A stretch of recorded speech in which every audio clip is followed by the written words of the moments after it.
Side onion rings. Thanks for keeping it locked on Wildcats. I'm your host, Mike Luke. All right, we're going to talk Arizona basketball in the Big 12 and what would make this the best conference because, let's be honest, that's all we care about right here. Let's get started here on Locked On Wildcats. You are Locked On Wildcats, your daily podcast on the Arizona Wildcats, part of the Locked On Podcast Network, your team every day.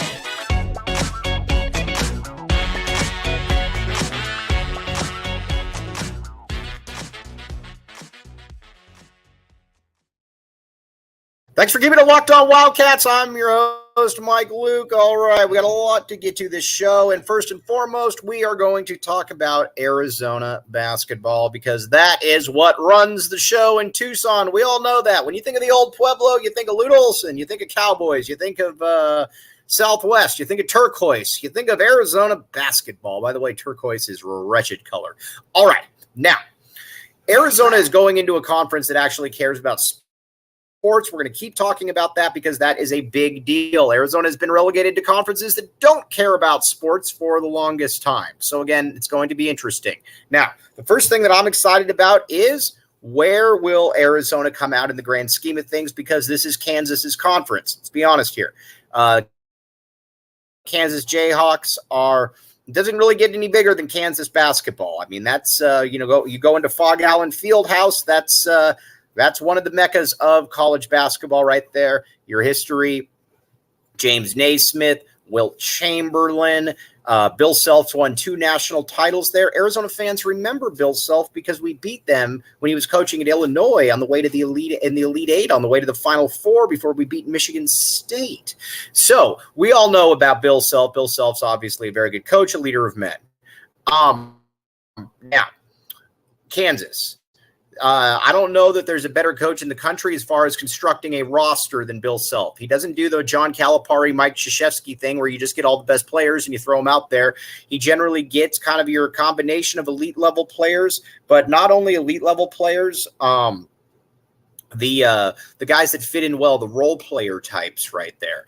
And he's made a killing off of that. Guys like Frank Mason, guys like Devontae Graham. These were not big time. These were not big time recruits. Frank Mason was committed to Georgia Mason. Devontae Graham was committed to Appalachian State. They both became players of the year. That's how good this guy is. It's like he knows what he's doing. And he's able to find like I said, and he can bring in the elite players like your Andrew Wiggins, your players like that.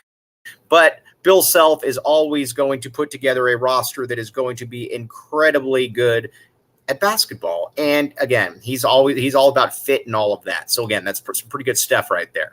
But Kansas obviously runs things. Kansas is the show. And not only is Kansas the show,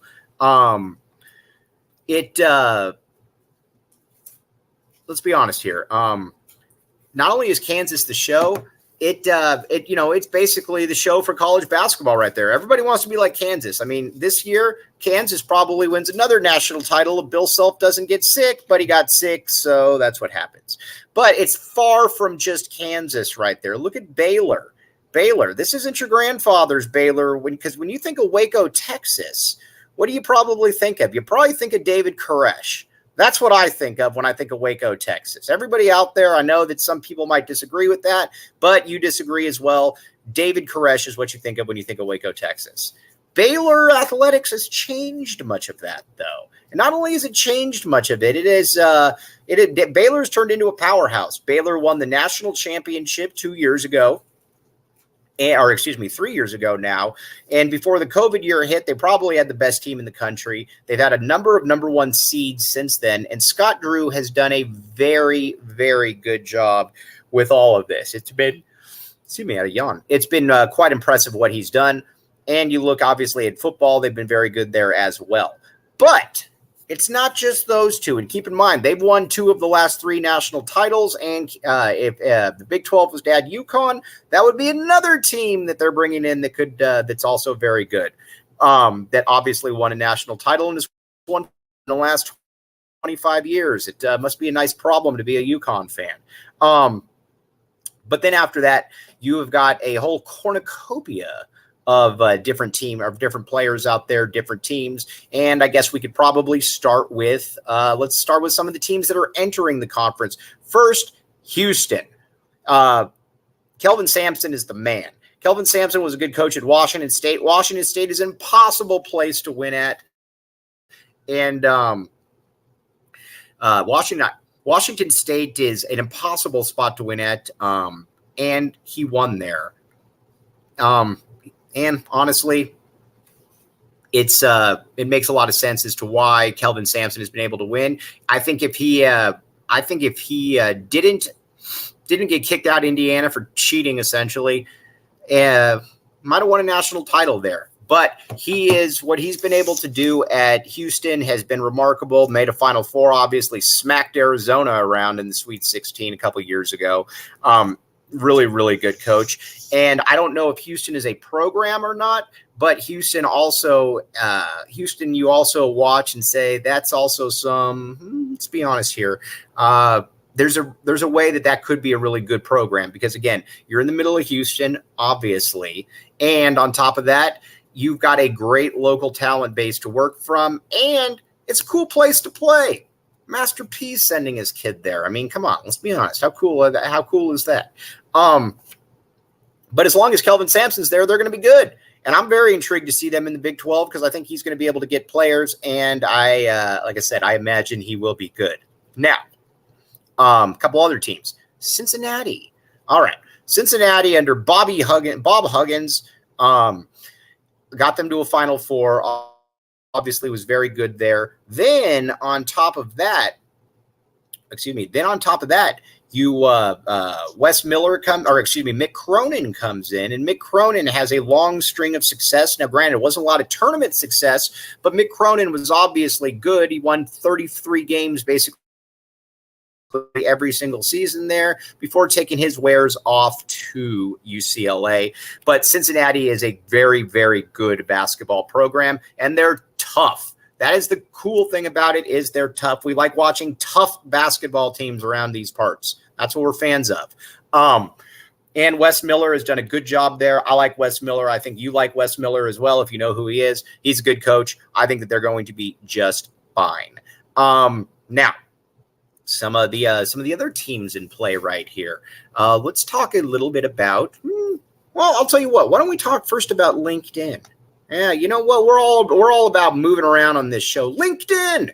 All right, linkedin.com/LockedOnCollege. Post your job for free at linkedin.com/LockedOnCollege. Do you need me to say it again? Because I will. Post your job for free at linkedin.com/LockedOnCollege. There's the chorus. All right, now, for the stanza, I would just tell you this. When you go to LinkedIn, I can't tell you how many times people have hired job. Give you an idea, and I say this from time to time, and it's true because nothing on this is not true. I have an ex-boss that doesn't like me at all. My LinkedIn account is not active and hasn't been for 13 years. Guess what I still get notifications on? This ex-boss going on there trying to find information about me. It's pathetic, but it also goes to show you the grasp and the reach that LinkedIn.com/LockedOnCollege has. Again, everybody's hired somebody from there. Everybody knows somebody that's hired from there. So check it out, LinkedIn.com/LockedOnCollege. All right, we're going to take a quick little break right here, come back, and we're going to talk about some other really, really good teams in the Big 12. Thanks for keeping it locked on Wildcats and making this your first listen of the day. I am your host, Mike Luke. All right, now let's talk about some of the other teams. And I am not being condescending when I am saying also Rands, because these teams are really good and they would probably kick a lot of butt in the Pac-12. First team, Kansas State. All right. The Little Apple has it going on right now. And not only does the Little Apple have it going on, Little Apple has always had it going on. And a big reason why is basketball. Jerome Tang was an awesome hire. First of all, it's a great name. Second of all, he made a killing in the transfer portal. You brought in Keontae Johnson. You brought in Marquise Noel. And you got within a stone's throw of making it into the Final Four. It's a tough program, and it's run by a guy that knows what he's doing. Very, very good stuff there for Kansas State. And it feels kind of sustainable because, honestly, Kansas State athletics has been pretty good. Then you got Chris Kleiman as well. Big 12 coach. Very, very good at football. Came from North Dakota State. We like coaches like that. But again, Kansas State also very, very good. And all right, well, let's just keep hopping around. Iowa State. Iowa State's also very good. They were ranked. And there's a long history there of Iowa State being good. Heck, you could go all the way back to the Jamal Tinsley, Marcus Pfizer days. That's how far I go back watching Iowa State with Larry Eustace when he was partying with co-eds. That's how cool they are right there.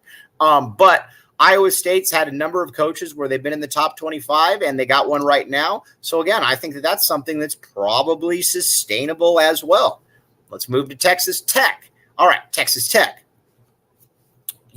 Chris Beard obviously moved on to Texas where he got fired. Now he's back at Ole Miss. But they were in the national title game 3 years ago. That's that's another team that has outperformed in the tournament when they need it. Bobby Knight was there before, obviously, but Texas Tech is a solid program. That is a place that you should be able to win at. And honestly, I think a lot of people can win at that Texas Tech.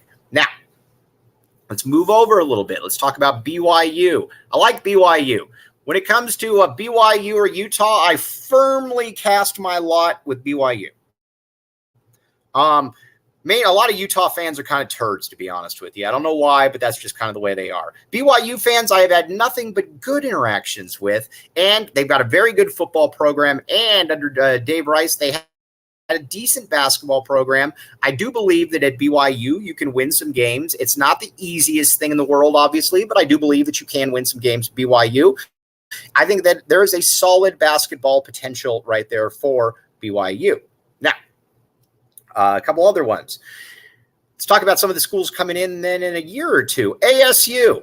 All right, I think ASU is going to have a very hard time in the Big 12, to be honest with you. And not only do I think that they're going to have a very hard time in the Big 12, I don't think that they're going to do very well, to be honest with you.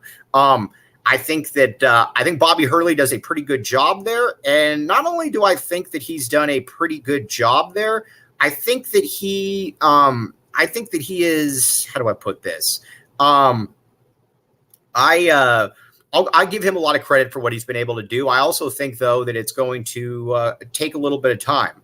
And not only take a little bit of time, I think it's I don't know that his ragtag style of play is going to work in the Big 12. Now, again, you can hide that when you're playing crap teams like Oregon State, Washington State, Cal, but there's not a lot of off nights in the Big 12.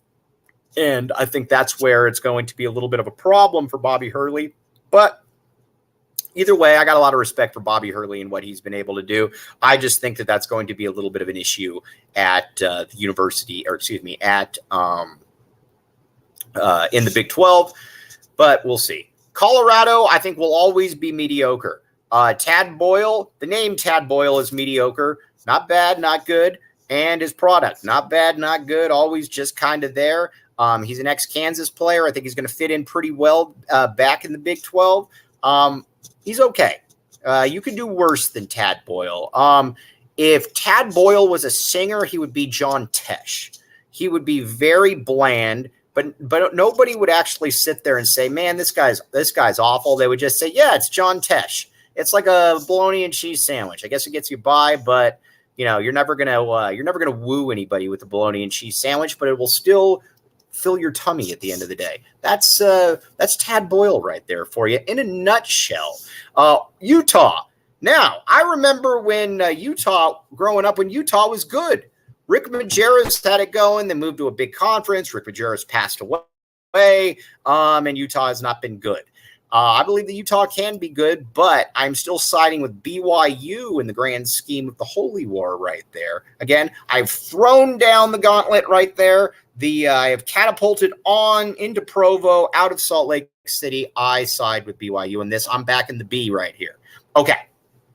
Now, there's obviously some other programs as well in the Big 12 that are good, but a lot of we kind of covered the basis of a lot of them right there. But Kansas obviously is the elephant in the room, and that's the one that Arizona is going to be going to try to compare itself to. And honestly, there's no better place because, as they say, steel sharpens steel. Is that the term? I think it's the term. And if it's not, whatever, you know what I mean.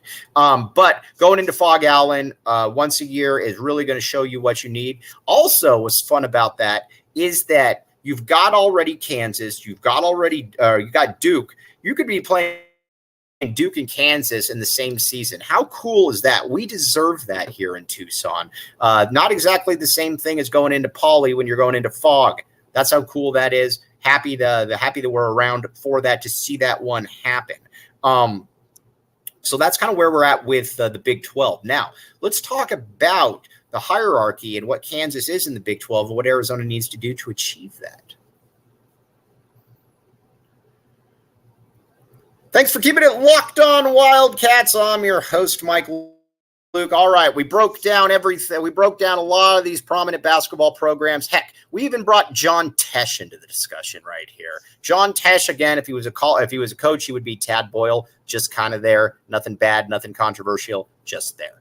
But obviously, this is Kansas's basketball league. This is very much the same as if Kansas was going into the Pac-12 and looking at Arizona or UCLA. Kansas is going to get a lot of the calls because, quite frankly, Kansas should get a lot of the calls because they are good. But Arizona also knows what it's signing up for right here. And to me, there's going to be a difference. When you enter the NCAA tournament, as opposed to being 29-4 because you beat up a bunch of cupcakes, if you're playing Kansas, then it might be a little bit different. You might have a different record, but that's cool though. I'm more than all right with that because you might lose a couple more games, but you also might win a couple more good games as well. That's an exciting part of of joining this conference and what they're able to do. Now, Baylor obviously is an issue as well, being that they won a national title, but Kansas is everything. And every single year you're going to play Kansas twice, or you're going to theoretically try to play Kansas twice. And that will be your measuring stick. You don't really have a measuring stick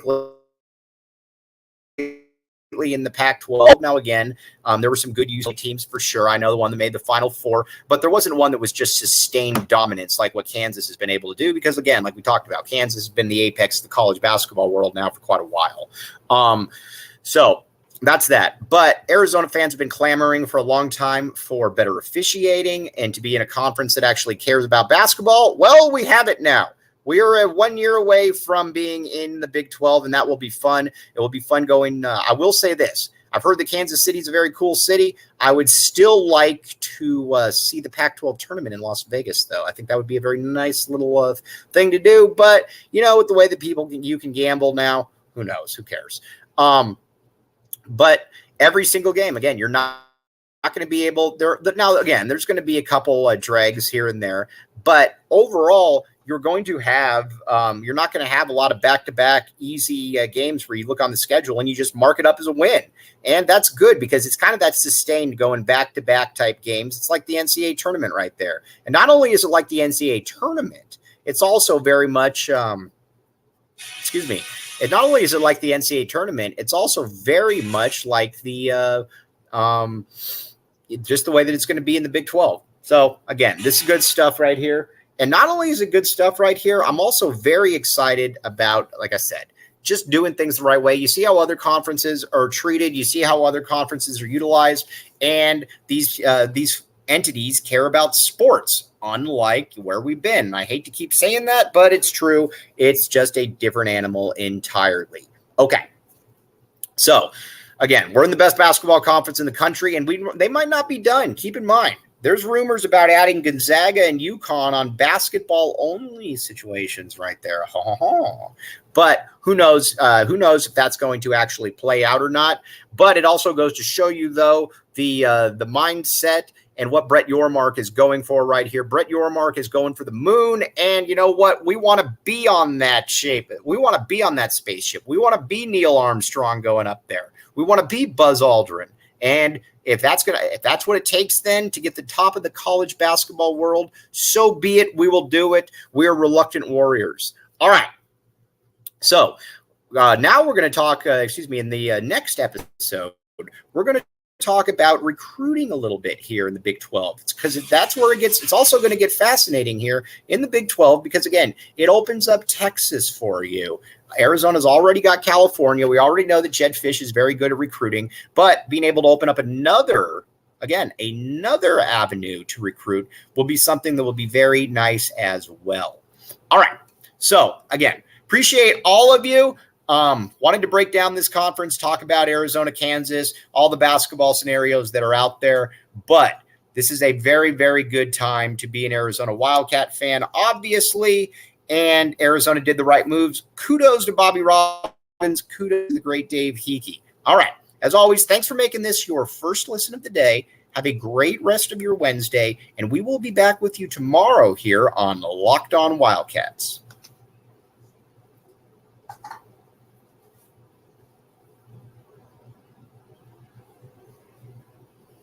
I'll start Thursday.